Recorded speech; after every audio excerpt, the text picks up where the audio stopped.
الحمدللہ وقفا والسلام علی عبادہ الذین اصطفى اما بعد فاعوذ باللہ من الشیطان الرجیم بسم اللہ الرحمن الرحیم اقرأ باسم ربک الذی خلق خلق الانسان من علق صدق اللہ العظیم۔ بزرگوں اور دوستو، جو کچھ بھی کہا سنا گیا منانم کے دانم، ذالک فضل اللہ یؤتیہ من یشاء، اللہ پاک جس کو جو چاہے عطا فرماتے ہیں۔ میں ایک گبی طالب علم میں اپنا انٹروڈکشن کراؤں تو یہ ہے کہ میں ایک انتہائی غبی اور ایک دیہات کا طالب علم، اور وہ بھی ایک غریب کسان کا بچہ، شہری تمدن سے جو ہے ناواقفیت والا آدمی تھا۔ بہرحال اللہ پاک نے اپنے جو مقدرات تھے، جس سے چاہے اللہ خدمت لے، اللہ لے رہا ہے، یہ اللہ کا فضل ہے، اپنا انسان کا کوئی کمال نہیں ہے۔ بہرحال آج کی مجلس کے تعلق سے کہ سب سے پہلے تو میں آپ حضرات کو مبارکباد پیش کرتا ہوں اس بات پر کہ اللہ رب العزت نے آپ کا انتخاب کیا ہے اپنے دین مبین کی حفاظت کے لیے۔ قرآن کریم میں جو اللہ رب العزت نے وعدہ فرمایا کہ نحن نزلنا الذکر وإنا لہ لحافظون، کہ ہم ہی جو ہے اس کو نازل کیا، ہم ہی اس کی حفاظت فرمائیں گے۔ اللہ پاک نے اپنی قدرت کاملہ کی اظہار کرتے ہوئے ایسے نادان بچوں کا انتخاب کیا کہ ماں باپ اپنے گھر کی چابی دینا جن کو پسند نہ کرے، بلکہ یہ غالب گمان ہو کہ اگر اس کو گھر کی چابی دی تو اس کو گم کر دے گا۔ اللہ رب العزت نے اپنے پاک کلام کی حفاظت کے لیے ان کے سینوں کا انتخاب کیا۔ یہ اللہ کی قدرت کاملہ ہے۔ یہ اتنی بڑی دولت ہے، اتنی بڑی نعمت ہے کہ علامہ انور شاہ کشمیری علیہ رحمہ کے تعلق سے ابھی چند دنوں قبل ہی پڑھا کہ سرسری نگاہ سے کبھی کوئی مضمون کو دیکھتے تھے تو 17 سال یاد رہتا تھا، اور جو غور فکر کے ساتھ تو 40 سال ان کو وہ چیز یاد رہتی تھی، وہ حافظ قرآن نہیں تھے۔ حافظہ اتنا مضبوط۔ ایک تمثیل بتاتا ہوں کہ ایک موقع پر دیوبند سے گزر رہے تھے، ایک انگریز کی جو ہے لڑائی ہو رہی تھی کسی ہندی آدمی سے۔ اب مقدمہ ہوا تو کہا کہ ثبوت میں گواہ پیش کرو۔ حضرت شاہ صاحب کو پیش کیا۔ حضرت فرماتے ہیں مجھے تو پتہ نہیں کہ کیا بولے، لیکن جو بولے وہ مجھے پتہ ہے، اور پوری تقریر آپ نے کے سامنے کر دی۔ وہ حضرت شاہ صاحب کا حافظہ تھا، لیکن اللہ پاک نے ان کو حفظ قرآن کی نعمت سے نوازا نہیں۔ یہ اللہ کا اپنا نظام ہے، اللہ جسے چاہے عطا فرماتے ہیں۔ تو قابل مبارکباد ہے وہ طالب علم کہ جس نے اپنی حفظ کی تکمیل اس سال کی، اور اس سے پہلے بھی جنہوں نے قرآن پاک کی تکمیل کی، وہ قابل مبارکباد ہے۔ اور جو ابھی اس وقت اس راہ کے مسافر ہے، ان کو بھی جو ہے مبارکباد پیش کرتا ہوں کہ اللہ رب العزت ان کے سینے کو اس قرآن کریم کی جو امانت ہے اس کو محفوظ کرنے کے لیے قبول فرمائے، اور ان کو عالم باعمل بنائے۔ اسی طرح شکر گزار ہوں اور انتظامیہ کا کہ جنہوں نے مجھے اس خدمت کے لیے قبول کیا۔ انتظامیہ کو بھی کا مبارکباد ہے کہ جیسا کہ ابھی فہرست بتلائی گئی کہ انہوں نے اپنی جان کی بھی قربانیاں دی اور مال کی بھی قربانیاں، اور ہر موقع پر جب بھی ضرورت پیش آئے تو آ کے کھڑا ہو جانا، یہ قابل مبارکباد ہے۔ اللہ رب العزت ان کی ان تعاون کو، ان کی ان قربانیوں کو قبول فرمائے، اور جو بے انتہا قبول فرما کر اللہ ان کے نسلوں کے اندر علماء ربانی پیدا فرمائے۔ علماء ربانی وہ ہوا کرتے ہیں کہ جس کے ذریعے اللہ رب العزت دین کی خدمتیں لیا کرتے ہیں، پوری نسلوں کے ایمان کی بقا کا جو سبب اور ذریعہ بن جائے، اللہ پاک ایسے علماء ربانیوں کی نسلوں کے اندر پیدا فرمائے۔ یہ علم اتنی بڑی قیمتی نعمت ہے کہ جب انسانیت کا رشتہ اپنے خالق و مالک سے کٹا ہوا تھا، حضرت عیسیٰ علی نبینا علیہ الصلاۃ والسلام جب دنیا سے تشریف لے گئے، رفع سما ہوا، آسمان پر اٹھا لیے گئے، تو فطرت کا زمانہ رہا جو تقریباً 700 سال کا زمانہ تھا۔ وحی الہی اور جو اسلامی تعلیمات تھے وہ سب بھلا دی گئی تھی۔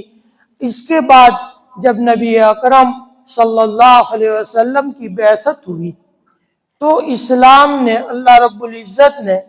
قرآن مجید کے اندر 69,000 الفاظ ہیں۔ جیسے الحمد یہ ایک کلمہ ہے، تو اس طرح 69,000 الفاظ ہیں۔ ان میں پہلا لفظ جو قلب اطہر پر نازل ہوا وہ اقرا ہے، یعنی پڑھیے۔ یعنی تعلیم کی امپورٹنشپ بتلا رہا ہوں کہ تعلیم اتنا امپورٹنٹ کہ اس معاشرے میں جس میں اللہ کے رسول صلی اللہ علیہ وسلم کی بعثت ہوئی، کئی برائیاں تھیں، شراب نوشی بہت عام تھی، زنا خوری ان کے یہاں کوئی معیوب چیز نہیں تھی، اور عصبیت اور ناک کا ایسا مسئلہ تھا، قومیت کے نعرے اتنے بانگ و بلند تھے کہ آدمی ایک بات پر کہ میرے اونٹ کے سے پہلے تمہارے اونٹ نے پانی پی لیا تو اس پر سال و سال لڑائیاں ہوتی، اور جب موت کا وقت آتا تو اپنی اولاد کو وصیت کرتے کہ ہمارا ان کے ساتھ جھگڑا ہے، ہماری لڑائی ہے، تم ان سے انتقام لینا۔ یہ قومیت اور عصبیت تھی، لیکن ان سارے مفاسد کو قرآن کریم نے بیان نہ کر کے سب سے پہلا لفظ جو نازل فرمایا قلب اطہر پر وہ اقرا کا، گویا کہ دنیا کو میسیج دیا کہ تعلیم ایک ایسی چیز ہے کہ تعلیم کی جب روشنی اور اجالا ہوگا تو یہ اندھیریاں، ظلمتیں اور یہ ساری برائیاں اپنے آپ چلتی چلی جائے گی، اور ساری جو ہے برائیاں ختم ہو کر علم کی روشنی عام ہوگی۔ اور دنیا نے دیکھا کہ آپ علیہ الصلاۃ والسلام کی جو نبوت کی زندگی ہے وہ 23 سالہ زندگی ہے، لیکن جب 23 سال کے بعد جو حجۃ الوداع کا موقع پیش آیا، اس میں 1,24,000 صحابہ کا مجمع تھا، اور ہر صحابی اپنی جگہ ایک مستقل علم کا پہاڑ اور سمندر تھا۔ اللہ کے رسول صلی اللہ علیہ وسلم نے اس تعلیم ہی کے ذریعے سے پورے معاشرے میں تبدیلی پیدا کر دی۔ تو کہنے کا حاصل یہ کہ علم ہی ایک ایسی چیز ہے کہ جس کے ذریعے سے آدمی جو ہے ترقی کر سکتا ہے۔ اسی لیے نبی اکرم صلی اللہ علیہ وسلم کو جو رسول اور نبی بنا کر بھیجا گیا اور ان کا جو مقصد بیان کیا کہ آخر آپ کو کیوں بھیجا گیا، تو اس کے واضح طور پر اسی بات کو بیان کیا کہ لَقَدْ مَنَّ اللَّهُ عَلَى الْمُؤْمِنِينَ إِذْ بَعَثَ فِيهِمْ رَسُولًا مِّنْهُمْ يَتْلُو عَلَيْهِمْ آیَاتِ، کہ آپ کا جو مقصد بیان کیا وہ سب سے پہلے تعلیم کو بیان کیا، گویا کہ بعثت کا مقصد بھی تعلیم۔ اور آپ اس کا بھی یقین کیجئے کہ آپ علیہ السلام سے پہلے انسانیت پر جو خلافت کا تاج رکھا گیا، اور اس خلافت کے تاج کی بنیاد بھی علم کے استعداد اور علم کے قبول کرنے کا جو مادہ اللہ رب العزت نے انسان میں رکھا تھا وہی بنیاد بنا کہ اللہ رب العزت نے خلافت کا جو تاج رکھا وہ انسانوں پر رکھا۔ تو علم اتنی بڑی قیمتی چیز ہے۔ یہ مدارس عربیہ یا جو کوئی بھی مکاتب کا یا جتنے بھی نظام ہیں، اس پورے مکتب اور مدارس کے اندر 3 چیزیں ہوا کرتی ہے۔ یعنی جیسے ایک آدمی فلم بناتا ہے، کوئی ڈرامہ ہوتا ہے تو اس کا کوئی ہیرو ہوتا ہے، کوئی ویلن ہوتا ہے، کوئی سائیڈ پارٹس ادا کرتا ہے، اس طرح یہ مدارس عربیہ جتنے بھی ہے وہ سب میں بھی 3 چیزیں امپورٹنس رکھتی ہے۔ پہلی چیز تو انتظامیہ ہے، کمیٹی جس کو آپ کہے وہ ایک اس کا فرد ہے، نمبر 2 پر مدرسین ہے، اور نمبر 3 پر جو ہے طلبہ ہے۔ تینوں کی اپنی ذمہ داریاں ہیں۔ جب تینوں آدمی اپنی ذمہ داریوں کو صحیح طور پر ادا کریں گے تو انشاءاللہ پھل آور ثابت ہو جائیں گے، اس کے صحیح نتائج مرتب ہوں گے۔ انتظامیہ کی اپنی ذمہ داری ہے کہ طلبہ کی رہائش کے لیے، طلبہ کے کھانے کے لیے، اساتذہ کی تنخواہ کے لیے اور دیگر جو ضروریات مدرسہ ہے ان کے لیے فائنینشیلی انتظام کرنا، یہ جو ہے منتظمین کی ذمہ داری ہے۔ اور اسی طرح اساتذہ کے تعلق سے حکومت کی جانب سے آنے والے مسائل کو اس میں کھڑا رہنا، یہ ان کا اپنا فرض منصبی ہے۔ اور مینجمنٹ کی مثال جو ہے وہ درخت کی جڑ کی سی ہے۔ جب کوئی درخت اور اس کی جڑیں اگر صحیح سالم ہے تو وہ درخت پھل آور ثابت ہوتا ہے۔ اگر کسی درخت کی جڑ کو گھن لگ جائے، دمک لگ جاوے تو وہ درخت سوکھ جائے گا، وہ درخت پر پھل نہیں آئے گا۔ تو مینجمنٹ جو ہوتے ہیں، کمیٹی جو ہوتی ہے، اور اسی طرح منتظم حضرات جو ہوتے ہیں، ان کی مثال درخت کی جڑ کی ہے۔ وہ جتنی صحیح سالم ہوگی اور وہ جتنے مخلص ہوں گے، ہونے والے افراد بھی انشاءاللہ اتنے ہی مخلص اور اتنے ہی اچھے پیدا ہوں گے۔ شیخ سعدی علیہ الرحمہ نے گلستہ کے اندر ایک واقعہ نقل کیا ہے، بڑا پند و موعظت لیے ہوئے ہیں۔ فرمایا کہ ایک بادشاہ کا ایک باغ پہ سے گزر ہوا، وہاں سنترا کا جو ہے باغ لگا ہوا تھا۔ بادشاہ کو پیاس لگی تو اس نے طلب کیا کہ مجھے پانی دیا جاوے، تو ایک عورت نے ایک سنترا کو توڑا اور اس کا گلاس بھر دیا، تو اس سے ایک سنترا سے 2 گلاس جو رس نکل آیا۔ بادشاہ کے دل میں یہ بات پیدا ہوئی کہ جب اتنی اچھی پیداوار ہے تو اس پر لگان لگنا چاہیے، تاوان جو ہے اس کا ٹیکس لگنا چاہیے۔ اور بادشاہ چلا گیا اس خیال کے ساتھ۔ جب واپسی میں اسی باغ پر سے دوبارہ گزر ہوا، پھر اس نے پانی طلب کیا، تو وہ لڑکی نے 2 سنترا جب توڑے تو وہ 1 گلاس رس نکلا۔ بادشاہ نے پوچھا کہ آخر یہ کیا بات ہے کہ صبح جب میں گزرا تو 1 سنترا سے 2 گلاس ہو گئے اور ابھی 2 سنترا سے 1۔ وہ لڑکی نے بہت اچھا جواب دیا کہ ہمارے بادشاہ سلامت کی نیت میں کھوٹ آئی ہے۔ تو بادشاہ کی نیت کا وہ اثر کہ درخت کے اندر رس میں کمی آئی۔ تو کہنے کا حاصل کہ جو انتظامیہ ہے وہ تو درخت کی جڑوں کے مانند ہے۔ وہ جتنے اپنے اس منصب کے اندر جتنے مخلص ثابت ہوں گے،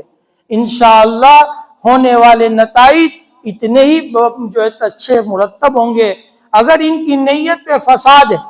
میں کسی پر جو ہے اٹیک نہیں کر رہا، کسی کے نیت پر حملہ نہیں کر رہا، ایک عمومی بات کر رہا ہوں کہ جب میری نیت میں فساد ہوگا تو یقیناً میرے جو ہے بیانات کے اندر، میرے فیصلوں کے اندر بھی وہ فساد آئے گا۔ تو پہلی چیز تھی کہ جو یہ فلم جو ہے یہ ایک ڈرامہ ہے، اس فلم کا مین جو ہیرو ہے وہ درخت ہے، ان کی جڑیں ہیں، اور وہ انتظامیہ ہے۔ وہ جتنے صالح ہوں گے ان کی زندگیوں کے تقوی کے اثرات بھی بچوں کے اوپر پڑیں گے، اس لیے کہ انسان کا جیسا لقمہ ہوگا ایسے ہی اس کے اعمال کا صدور بھی ہوگا۔ قرآن مجید نے انبیاء علیہ السلام کو خطاب کر کے یہ بات کہی کہ یا ایھا الرسل کلوا من الطیبات واعملوا صالحا، کہ تم پاکیزہ غذا کو استعمال کرو اور اچھے اعمال کرو۔ حضرت نبی صلی رحمۃ اللہ علیہ نے لکھا ہے کہ اچھے اعمال اور حلال غذا کا آپس میں گٹھ بندھن ہے، جوڑ ہے۔ اسی جسم سے اچھے اعمال کا صدور ہوگا کہ جن کی غذائیں حلال ہوگی۔ تو پہلے ذمہ داری تو انتظامیہ کی ہے۔ دوسرا جو رول ہے وہ حضرات اساتذہ کا ہے کہ حضرات اساتذہ بھی اسی اخلاص و للہیت کے ساتھ اس کو پیشہ نہ سمجھے، کمانے کا ذریعہ نہ سمجھے۔ جن حضرات نے اس کو اپنی مجبوری کا سودا سمجھا کہ کیا کرے، ہمارے پاس اور کوئی جو ہے فیلڈ نہیں ہے، تو اس مجبوری کے تحت میں جنہوں نے ان درسگاہوں کو قبول کیا، تو ظاہری بات ہے کہ ان کی اس نیتوں کی اثرات ان کی تعلیمات پر پڑے گی۔ تو یہ ہمارا سلیکشن، قرآن کہتا ہے وَمَن يُؤْتَ الْحِكْمَةَ فَقَدْ أُوتِيَ خَيْرًا كَثِيرًا، کہ ہم نے جس کو اس کے لیے انتخاب کیا گویا کہ ان کو خیر کثیر دیا۔ اسی لیے لکھا ہے علماء نے کہ خیریت کا دعویٰ حضرات علماء اور مدرسین کے علاوہ کوئی نہیں کر سکتا، کہ ان کے لیے خود قرآن نے کہا کہ خیر کثیر ان کو عطا فرمایا گیا۔ تو خیر کثیر ہے اور خیریت کی جو ہے قرآن اعلان، تو گویا کہ ان کے لیے سب سے پہلی چیز تو یہ ہو کہ اس کو پیشہ نہ سمجھے۔ جب آدمی مخلص ہو کر اپنے فرض منصبی کو ادا کرے گا تو انشاءاللہ اس کے نتائج اور اثرات بھی ایسے ہی مرتب ہوں گے۔ اگر ہم پیشہ سمجھے، گھڑیوں کے کانٹوں پہ کام کریں گے کہ وقت ہو گیا 11:30 کی چھٹی، بچے کا پارا سن رہا ہوں، پاؤ رکو باقی رہ گیا یا ایک رکو باقی رہ گیا، میں گھڑی کے کانٹے کو دیکھ کر اس کو بند کرتا ہوں، اب بعد میں بات کبھی آتا نہیں۔ تو ظاہری بات ہے کہ میں نے اپنی پریکٹیکلی زندگی سے اپنے بچے کو کیا تعلیم دی،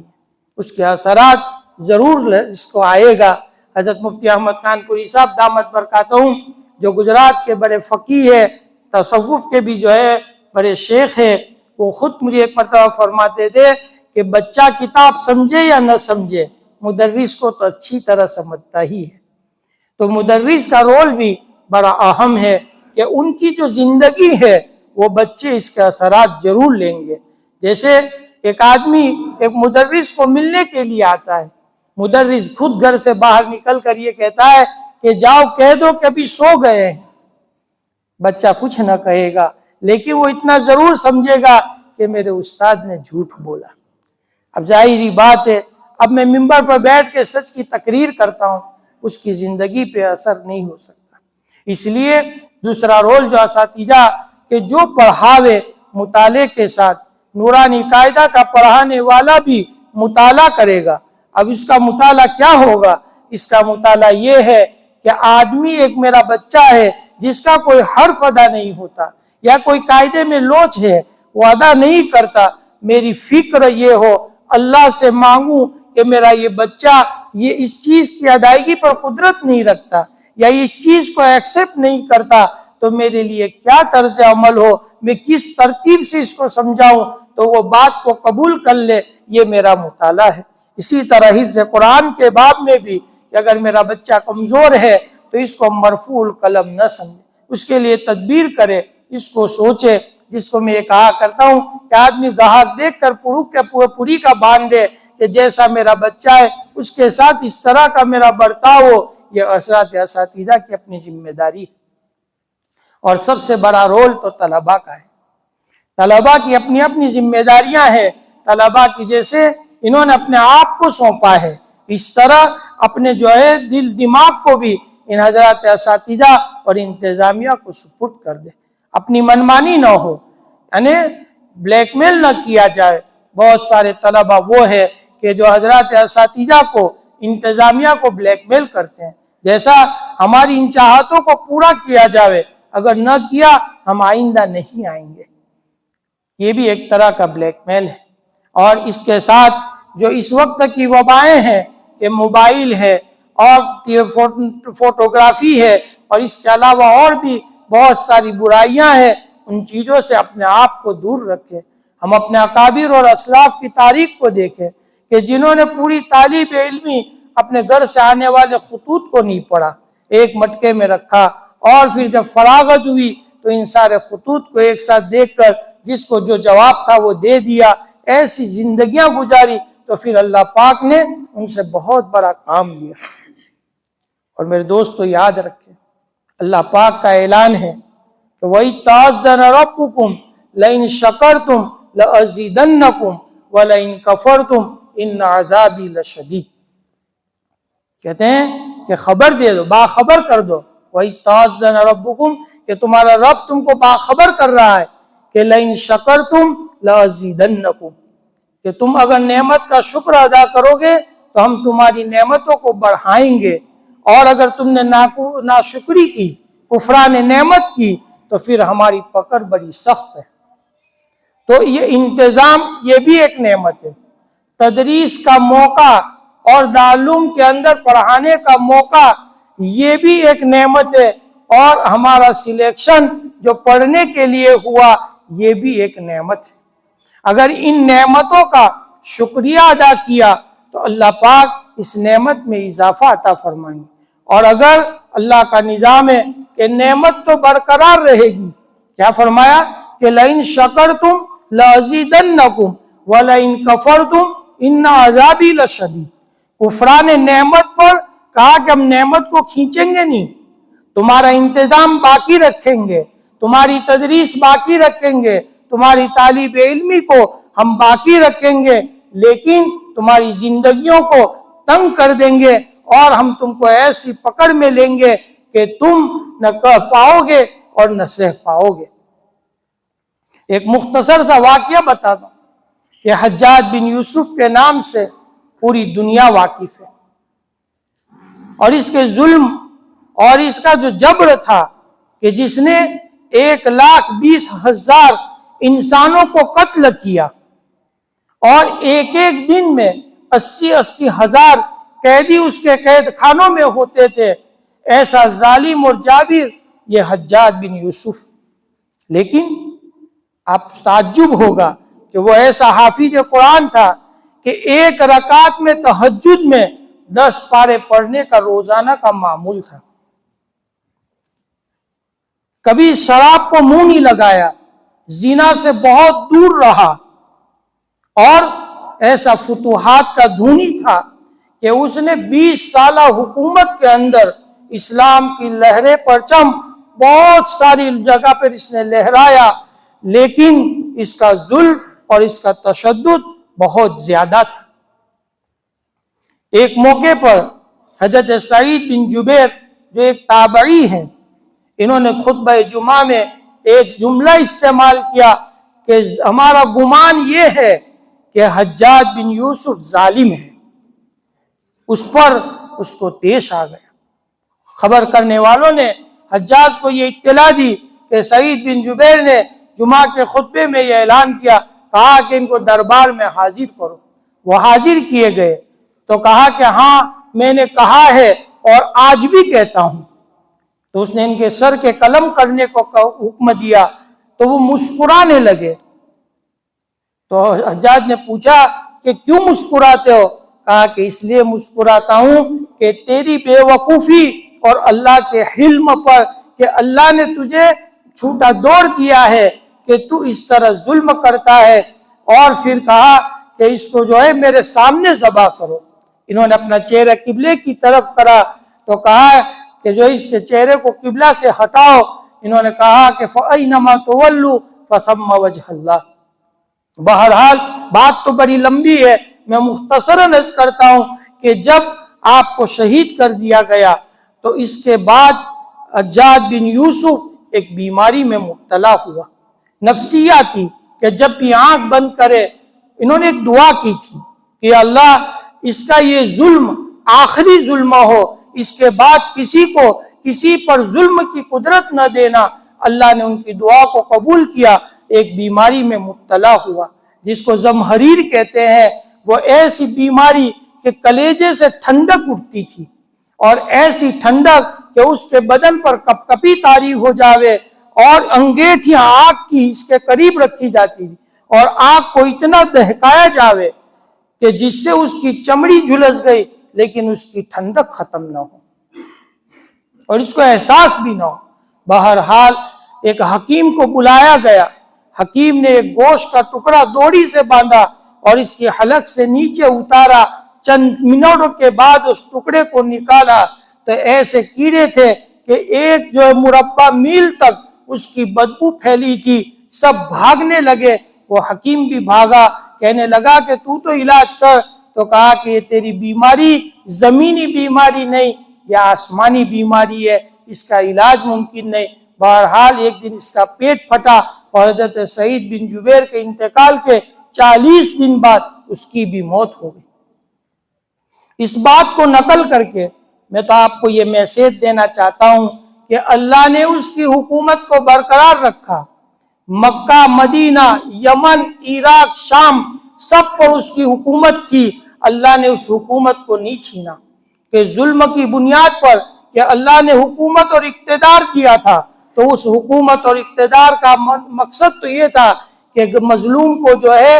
مدد دی جاوے، غریب کی رعایت کی جاوے اور پریشان حال کی پریشانیوں کو دور کیا جائے۔ لیکن اپنے اس اقتدار کا اور حکومت کا اس نے غلط استعمال کیا، تو اس کی بنیاد پر اللہ نے حکومت کو زائل نہیں کیا، حکومت کو برقرار رکھا، اور اس کی زندگی کو اتنا اللہ نے تنگ کر دیا کہ آخر اسی میں اس کی موت واقع ہوئی، اور وہ نمونہ ایک عبرت بنا کر اللہ نے اس کو چھوڑا۔ وہ وصیت کر کے مرا تھا کہ رات میں دفن کرنا، اور صبح جب ہو میری قبر کے نشان کو مٹا دینا، تاکہ مجھے لوگ میرے مرنے کے بعد میری قبر پر بھی آ کر میرے اوپر پتھر پھینکیں گے، اس لیے جو ہے میری قبر کے نشان کو بھی مٹا دینا۔ تو حکومت اور اقتدار کے باوجود اللہ رب العزت نے جب انتقام کی لکیر کھینچی اور رسی کھینچی تو نمونہ عبرت بنا دیا۔ اسی طرح اللہ رب العزت نے ہمیں جو یہ نعمتیں دی،